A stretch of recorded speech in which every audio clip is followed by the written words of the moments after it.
जोङो जनता college students union हिसाबै जोङो सामार भेकेसनाव ओरैनो मास मोनसे बन्द' थायो हिसाबै जोङो एगजिकिउटिभ मिटिं लानानै जे जोङो नैबे 5 जुलाइनिफ्राय लानानै 7 जुलाइसिम जोंहा मोनसे ड्रामा वार्कशप जोंहा हाबाफारि लादों।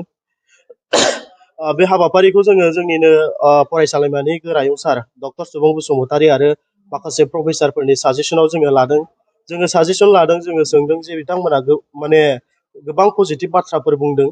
दा जोंबो बेफोरबायदि पजिटिभ बाथ्राखौ खोनानानै गोसोआव मोजां मोनदों जे जोंबो फरायसा हिसाबै आरो फरायसाफोरनि दैदेनगिरि हिसाबै जोङो नैबेबायदि हाबाफारिखौ लानानै इयुनाव जितु फिल्मफाव जायखिजाया फावथायफोराव फाव खालामनो हागोन आरो गावखौ सासे फावगिरि खालामनो बा फेशन खालामनायाव मदद जागोन, जोङो बे बाथ्राखौ साननानै नैबे हाबाफारिखौ जोङो लानाय जादों।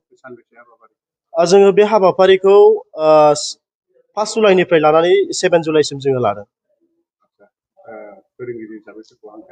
फोरोंगिरि हिसाबै जोंहा अख्रां दा स्काइनि जोंहा अनार आदा अख्रां बर' आदा बिथांखौ जोङो हांख्रायनानै लाबोदों।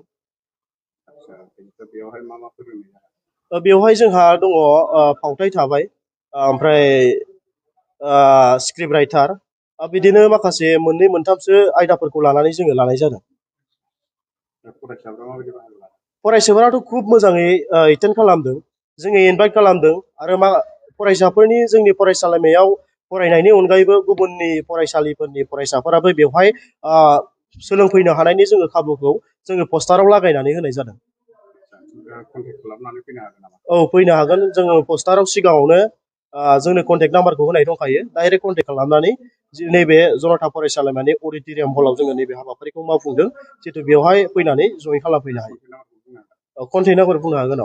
789-6612-881 789-6612-881। औ, बे नाम्बारावनो जगाजग खालामनानै सोलोंफैनो हागोन।